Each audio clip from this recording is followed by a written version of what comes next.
दोस्तों, यह एक प्यार भरी मेरे जीवन की एक सच्ची दास्तान है, जिसने मुझे एक ऐसा शख्स दिया जिसके लिए मैं कुछ भी करने को तैयार था, जो मेरे दिल की गहराइयों तक गई, जिसके लिए मैं किसी और की तरफ भी नहीं देखता था।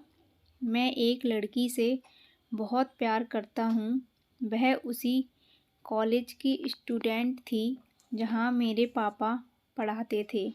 यूँ तो मैंने उसे कई बार देखा था, लेकिन एक बार वह मेरे सपनों में आकर कुछ ऐसी यादें दे गई कि आज भी मैं उसी सपने में जीना चाहता हूँ।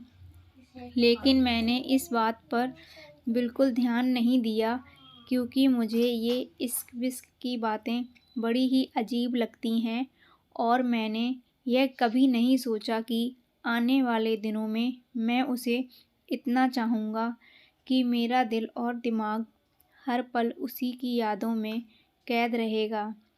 कुछ दिनों बाद उसी कॉलेज का एक ग्रुप विज़िट के लिए गया। मेरे कुछ दोस्त भी उसी क्लास में पढ़ते थे, जो मुझे साथ लेकर गए। पहले तो मैंने बहुत मना किया, लेकिन जैसे ही मुझे पता चला कि वह भी वहाँ आ रही है, तो मैं तुरंत तैयार हो गया। उन आने वाले दिनों ने मेरी सारी ज़िंदगी बदल कर रख दी।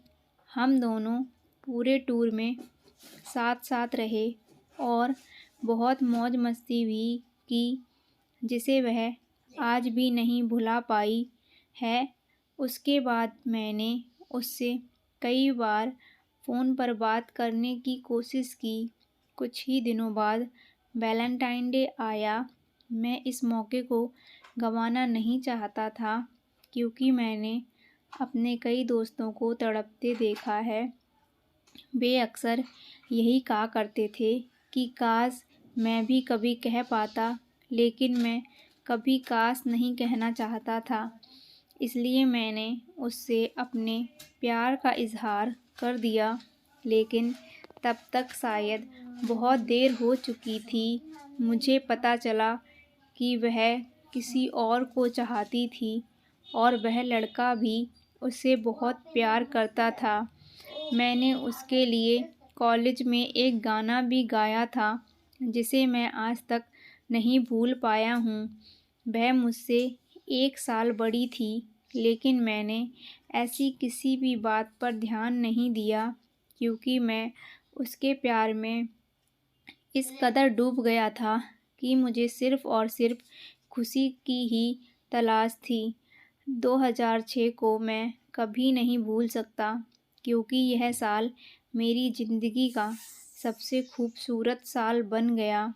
कई बार सोचता हूँ कि उसका मेरे सपनों में आना और मुझे इस तरह से देखना, उसका मुझे कुछ ना कहकर बहुत कुछ कह जाना, ये सब संयोग नहीं हो सकता।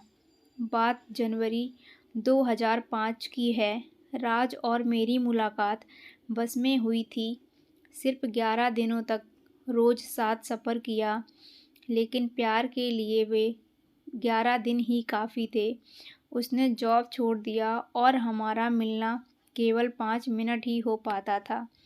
लेकिन मोबाइल काम आया और हम एक दूसरे के टच में रहे। बाद में मैंने अपनी मम्मी को बता दिया, और हमारे रिश्ते के लिए वह राज़ी भी हो गईं।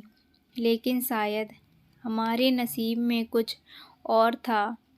मुझे ब्रेन ट्यूमर का अटैक पड़ा और उसने कभी मुड़कर नहीं देखा। 14 फरवरी 2004 को मैं उससे आखिरी बार मिला था, और वह भी सिर्फ 5 मिनट के लिए।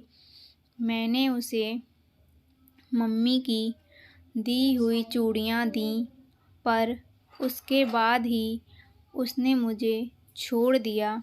वह फ़िलहाल आगरा में रहकर पढ़ाई कर रही है, और मैं यहाँ दिल्ली में हूँ। राज के लिए मैंने अपना घर तक छोड़ दिया, पर सच ही कहा है किसी ने कि सच्चा प्यार नसीब वालों को मिलता है। मैं दुआ करता हूँ कि खुदा मुझे उससे सिर्फ़ एक बार मिला दे।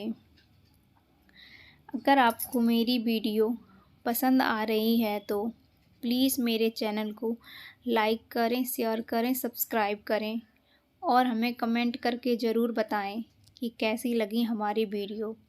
Thanks for watching.